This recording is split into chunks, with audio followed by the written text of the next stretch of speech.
crispy. Shh, I am Batman. And this is another episode of Figures in Action. I got my trusty Bullseye Marvel Legends action figure here for scale. Found this weird little Batman helmet in my stuff, so I threw it on him because why not? Alright, so let's back this figure up and go through this. Back of an alley, back of a business type of diorama. So was contacted by a gentleman who wanted an alleyway dio, and he or kind of the back of a dio or the back of an alleyway. He wanted a couple specifics. So he wanted two doors, one that worked and one that did not work, that was boarded up, and he wanted some boarded up windows as well. And that was pretty much the extent of what he said. So I had to work within the realm of that. I guess I misunderstood. Sometimes it happens when you're dealing with people. You have a particular, sometimes you'll say something and like you didn't finish that thought process, or you didn't complete the thought process, but you felt like you did.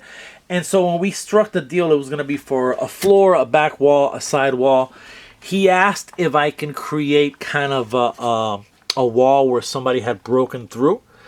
So I thought it was just like one additional wall, but I guess he wanted a wall where somebody was breaking through, but he also wanted an interchangeable wall so it was intact before they broke through it. Didn't initially know that. So when I hit him up, I'm like, I'm finished. He's like, oh, so did we do the interchangeable walls? And I'm like, shit. But easy enough. Went back and did this.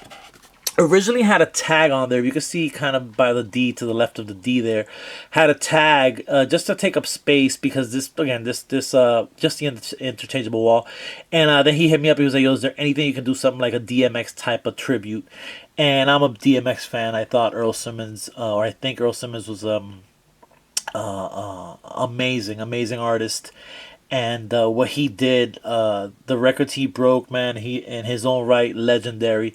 So I just came back with the DMX logo, or just did the DMX logo pretty much, and just gave it some highlights on the inside, and try to make it look a little bit messy, as if it would be done in an alleyway where it wouldn't be perfect. And this is the wall, obviously, that isn't crashed through. So had gone to Hobby Lobby some time ago, and I saw this screen door. And I got it because I thought it looked cool. But I generally don't create kind of Victorian style dioramas. So in my mind, I'm like, if anybody ever hits me up for something alleyway related, I can make it seem like one of the businesses in the back of this alley, or one of the businesses that would be in the front, and then turn the back entrance would be like a Chinese food restaurant, for example, where they would have screen doors, or even a sub shop, where they were a hoagie shop. I'm pretty sure not everyone calls submarine sandwiches subs. Yeah, anyway. So like, a type of place where you're cooking. So for the most part, they would keep a screen door there to let some of that heat from the kitchen go out, and not allow the rats to come in. So added that door. It's been a while since I've had to kind of dip into like kind of cut into the surface or the floor level of a dio, but that's what you have to do with these prefab doors, because they kind of extend a little bit. So I almost forgot, but luckily kind of it just fell right into place. So it's just a matter of kind of marking it first with the door, then cutting around it and just picking at the foam, and it worked out just fine. Actually just added this. Originally we didn't discuss a light. I had finished the dio, I had sent them pictures, did the interchangeable wall. And then I was like, man, but I kind of want a light in there. He also, I just released 4 rubble packs, and he bought one. So I appreciated that. So I said, you know what? I'm going to hook him up with a light, and I'm going to hook him up with some piping there. So we got the light going there. It's funny how light changes kind of how it looks in my viewfinder. But if you turn off this light, you can kind of see the damage on the screen door. So I wanted to create a little bit of damage, add some duct tape, and so forth. So that was there, and this opens and closes, so we're good to go with that in terms of what he was looking for. Yeah, let's turn these lights back on. Then over here, this is all basswood, just a skinny basswood. This door was actually not cut out. Usually I cut these doors out and I kind of dip them back. In this case, I just did kind of a frame, like an outer frame, and it just, the door doesn't have to be cut and dipped in this particular case. This doorknob is, I've shown it a million times.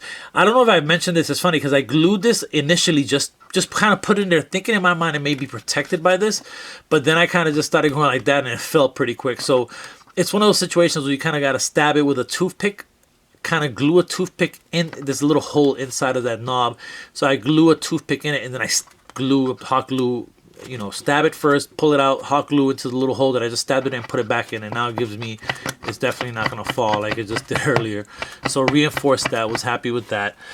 And this is just mostly basswood. I think this one's balsa, and I just dipped it into that the kind of the my goodness, I always forget the words when I'm doing this. So that with the yellow rim back there, that little white kind of container or whatever, when I have my airbrush and I'm cleaning my airbrush, I'm running water through it, I kind of clean it into there. So what I've been doing is, because that airbrush paint has alcohol, what I've been able to do is dip this wood in there, so it kind of gives it a more natural wear of what it would look like.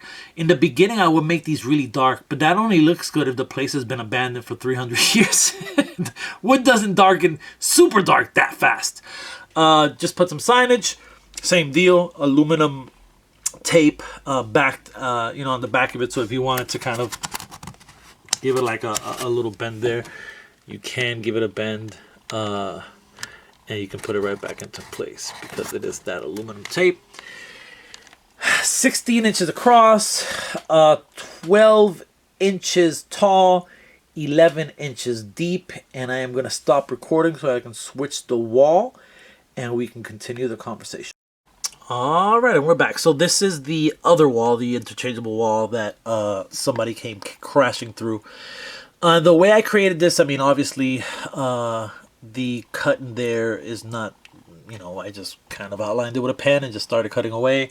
Those cracks are actually in the foam. There are times when it's smaller cracks, well, I'll use a very thin black pen to create cracks, because sometimes when they're really, really minor, they don't have to be deep. It won't matter in the picture at the end of the day.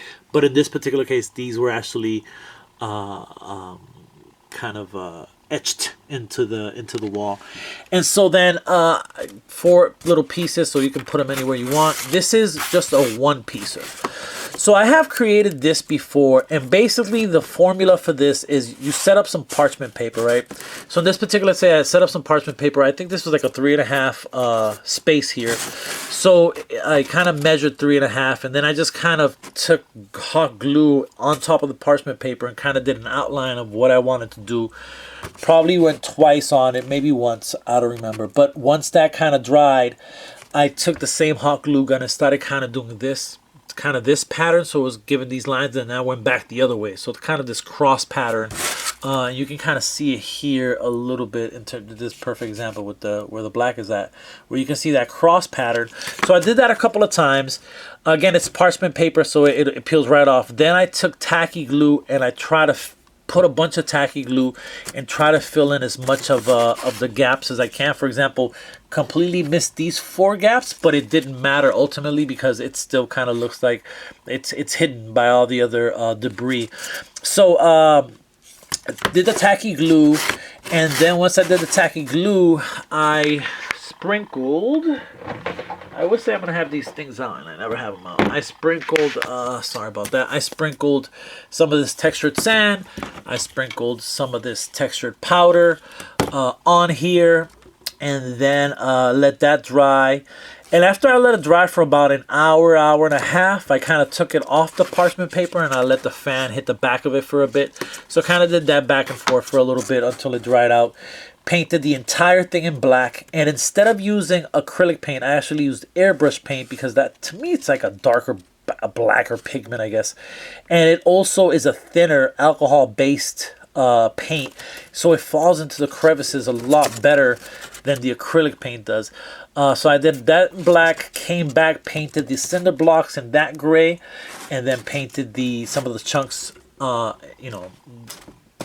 cinder blocks in this lighter gray, some of the chunks of cement in this darker gray.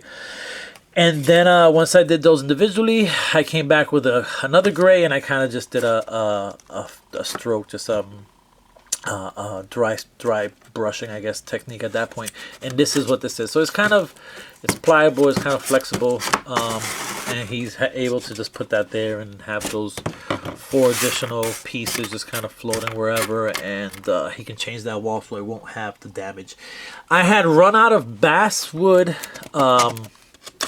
for the other piece, so I had to use a piece of thin foam sheet. So let me bring that out.